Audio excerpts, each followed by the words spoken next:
So modern methods of irrigation. So modern methods of irrigation में हम help करता है हमें, हम वाटर को इकोनॉमिकली वाइजली यूज़ करते हैं। Two main methods are there in modern irrigation जो यूज़ किए जाते हैं, they are drip system and sprinkler system.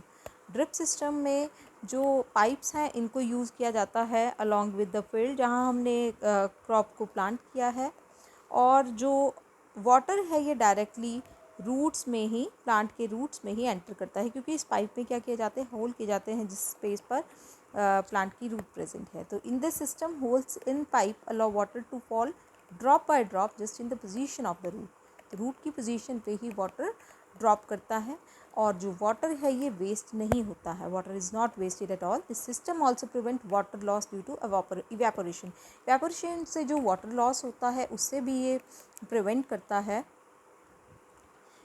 So this is boon in regions, ये एक वरदान है ऐसे रीजन्स पे जहाँ पर वाटर की अवेलेबिलिटी कम होती है। This method is good for water fruiting plants, watering fruit plants, gardens and trees. जो ये जो मेथड है ये फ्रूट प्लांट्स को वाटर करने में, गार्डन्स को या ट्रीज़ के लिए हम हेल्पफुल है, हम वहाँ पर इस मेथड को यूज़ कर सकते हैं। सो दिस इज़ ड्रिप इरिगेशन, ठीक है, जहाँ पर पाइप्स के थ्रू डायरेक्टली रूट्स को ही वाटर दिया जाता है।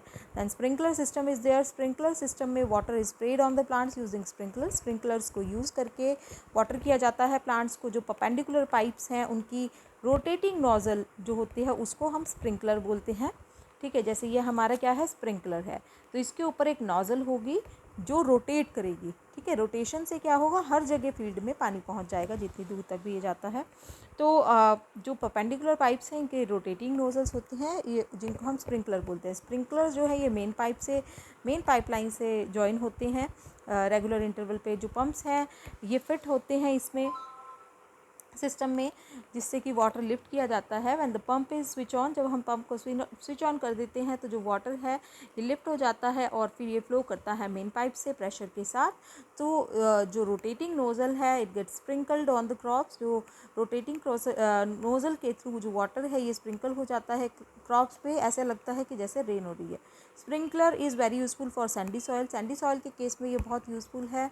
अनइवन लैंड जहाँ पर है वहाँ उस जगह के लिए ये बहुत यूज़फुल है जहाँ पर सफिशिएंट वाटर अवेलेबल नहीं है। ये लॉन्स या कॉफ़ी प्लांटेशन में भी हम इसे यूज़ कर सकते हैं। So during irrigation it is necessary to ensure the proper availability of water with adequate drainage. अब इरीगेशन के साथ साथ हमें ये भी ध्यान रखना है कि वाटर लॉगिंग नहीं होनी चाहिए। जो ड्रेनेज है वो प्रॉपर होना चाहिए, ठीक है, क्योंकि अगर हम एक्सेसिव इरीगेशन करते हैं, ज़्यादा वाटर कर देते हैं प्लांट्स को, तो उससे वाटर लॉग हो जाता है। ड्यू टू वाटर लॉगिंग जो सॉइल के अंदर एयर स्पेसेस हैं वो वाटर से फिल हो जाते हैं, जिससे कि रूट्स को एयर नहीं मिलती है। सो ये भी क्या करता है, वाटर लॉगिंग से भी जो प्लांट है उसकी ग्रोथ एडवर्सली इफेक्ट होती है। अब जो नेक्स्ट मेन टॉपिक है हमारा एग्रीकल्चरल प्रैक्टिसेस का, इट इज़ क्रॉप प्रोटेक्शन। अब after manuring, after irrigation, the next step is crop protection. तो हमारी क्रॉप तो अच्छी हो गई, अब उसको हमें कैसे प्रोटेक्ट करना है, उस पर क्या क्या चीज़ हो सकती है। हम उसे प्रोटेक्ट करेंगे वीड्स से। वीड्स क्या होते हैं, अनवांटेड प्लांट्स जो हमारी क्रॉप के साथ ग्रो कर जाते हैं, ठीक है, तो हमें उन्हें रिमूव करना है। तो हम कैसे प्रोटेक्ट कर सकते हैं अपनी क्रॉप को, ये देखते हैं। The unwanted plants that grow along with the cultivated main crop in a field are called weeds, ठीक है। तो अनवांटेड प्लांट्स जो हमारी मेन क्रॉप के साथ ग्रो कर जाते हैं उन्हें वीड्स बोलते हैं। Some common weeds are amaranthus, chaulai and chenopodium bathua, ठीक है। Chaulai and bathua are the weeds, ठीक है। तो वीड्स किस तरह से हार्म करेगा हमारे क्रॉप को, जो ग्रोथ है वीड्स की क्रॉप फील्ड में वो हार्मफुल होती है, क्योंकि ये कंज्यूम करते हैं great amount of nutrients, water and sunlight और स्पेस, जो हमें क्रॉप प्लांट्स को अवेलेबल कराना था। न्यूट्रिएंट्स अवेलेबल करानी थी, वाटर जो है हमने प्लांट को प्रोवाइड कराना था, इंस्टेड ये वीड हमारा यूज़ कर रहा है, ठीक है। सनलाइट और स्पेस भी ये यूज़ करते हैं। सो जो वीड्स हैं ये पेस्ट को हार्बर करते हैं, पेस्ट को अट्रैक्ट करते हैं।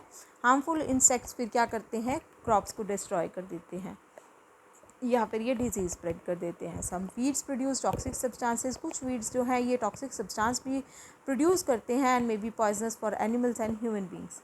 ये ह्यूमन बींग्स के लिए और एनिमल्स के लिए पॉइजनस भी हैं।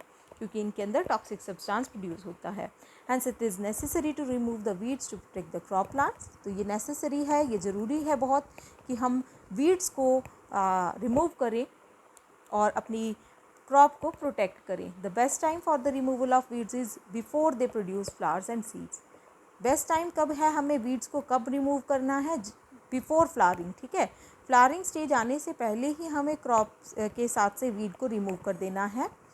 The process of removing the weeds from crop field is called weeding. इस प्रोसेस में जिसमें हम अनवांटेड प्लांट्स को क्या कर देते हैं, रिमूव कर देते हैं क्रॉप फील्ड से, उस प्रोसेस को वीडिंग बोलते हैं। वीडिंग को हम किस तरह से कर सकते हैं? Mechanical method, chemical method and biological method, ठीक है। इस तरह इन 3 मेथड्स को हम यूज़ कर सकते हैं। आज हम सिर्फ मैकेनिकल मेथड डिस्कस करते हैं। वीड्स में be pulled out with hand और through ploughing. They can also be remove by using tractor driven seed drill, hoe और हैरो। तो मैकेनिकल मेथड्स हम हैंड के थ्रू या प्लोइंग के थ्रू भी हम इसको पुल कर सकते हैं। प्लो को यूज़ करके भी हम वीड्स को रिमूव कर सकते हैं, और ट्रैक्टर ड्रिवन सीड ड्रिल, हो या हैरो का यूज़ करके भी हम इनको रिमूव कर सकते हैं। जो वीड्स हैं ये अपीयर होते हैं जब हमारी क्रॉप क्या कर रही है, ग्रो कर रही है। तो हम इनको मैनुअली भी रिमूव कर सकते हैं ट्रोवल की हेल्प से। ये गार्डन ट्रॉल है, इसकी हेल्प से हम इनको रिमूव कर सकते हैं। Chemical methods and biological method we will discuss on Monday on Wednesday. So तब तक आप क्या करेंगे, you have to prepare an activity. तो ये एक्टिविटी आप घर पे करके देखेंगे कि हम किस तरह से हेल्दी सीड्स को अनहेल्दी सीड से सेपरेट कर सकते हैं। किस तरह से मैंने आपको बताया था कि हमें जो सीड्स हैं वो लेने हैं, वाटर में उसको कंटेनर में डाल के वाटर फिल करना है, थोड़ी देर के लिए उसको छोड़ देना है। जो डैमेज सीड्स हैं, हॉलो सीड्स हैं, वो फ्लोट करेंगे वाटर पे, और जो हेल्दी सीड्स हैं they come at the bottom of the container, beaker, ठीक है, what ever we can say. तो इसमें हम हेल्दी सीड्स कौन से होंगे, जो हमें नीचे मिलेंगे। जो ऊपर वाले हैं वो फॉलो होंगे, वो हमारे हेल्दी नहीं होंगे, ठीक है। ये एक्टिविटी आप करके देखेंगे। You can also prepare a video for that, और आप मुझे सेंड करेंगे। Thank you very much students, have a good day.